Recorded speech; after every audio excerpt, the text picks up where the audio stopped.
வணக்கம். Super solar power fencing technology Alanthurai Coimbatore. இது வந்து காட்டுப்பண்டி வருதுன்னு சொல்லி சோலார் ஃபென்சிங் போட்டிருக்கிறேங்க. மேலே 100 வாட் பேனல் வச்சுருக்கிறேங்க. சைரன் இது வந்து 2 கிலோமீட்டர் கேட்குங்க. இது சோலார் சார்ஜ் கண்ட்ரோலுங்க, ஓன் மேனுஃபேக்சருங்க. பூராமல் அலுமினிய பாடி போட்டு ஹீட் சிங்க் போட்டுக்கிறேன். 20 ஆம்ஸுங்க. இது 100 ஏக்கருக்கு வேலை செய்கிற ஃபென்ஸ் எனர்ஜிஸருங்க. இது எவ்வளோ வோல்டேஜ் போகணும் வேலையில் கிளியராக தெரிஞ்சிருங்க. 100 ஏக்கர் வரைக்கும் கவர் ஆகுங்க. இந்த டைமர் வந்து அடிஷ்னலாக போட்டுக்கிறேன். இவங்க வந்து 5 மணிக்கு ஆன் ஆகி காலையில் 7 மணி மட்டும் ஓடணும்னு கேட்டிருக்கிறாங்க. இதுலேயே ஆன் ஆகிற மாதிரி இருக்குதுங்க. இது வந்து இருட்டான ஆன் ஆகி பகலான ஆஃப் ஆகிக்குங்க. அந்த மாதிரி இருக்கணுங்காட்டி இவங்க டைமர் கேட்டுக்கிறாங்க. இது C10 சோலார் பேட்டரிங்க. எர்த் மெயினுக்கு வந்து DA கேபிள் போட்டுங்க. SS எர்த்ராட் 304 கிரேடில் 4 அடி ஹைட்டுங்க, 3 அடி பூமிக்குள்ளே போயிருக்குதுங்க. 2 ராட் இந்த மாதிரி போட்டுக்கிறேங்க. இந்த மாதிரி காங்கிரீட் போட்டுங்க, பைப் போட்டு எல்லாம் நீட்டாக பண்ணிக்கிறேங்க.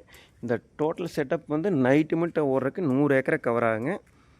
நடராஜ் அவர்கள் தோட்டம், பொன்மணி ஃபார்ம்ஸ், வேடப்பட்டி, கோவை மாவட்டம், 16/10/2025 அன்று மாட்டப்பட்டதுங்க. இது இந்தியா முழுவதும் எங்கே கேட்டாலும் நான் உங்களுக்கு அமுச்சு விடுவேங்க. ஓன் மேனுஃபேக்சருங்க. யூடியூப்பில் நிறைய வீடியோ போட்டிருப்பேங்க, பாருங்கள். எல்லாமே தெளிவாக செய்வோங்க.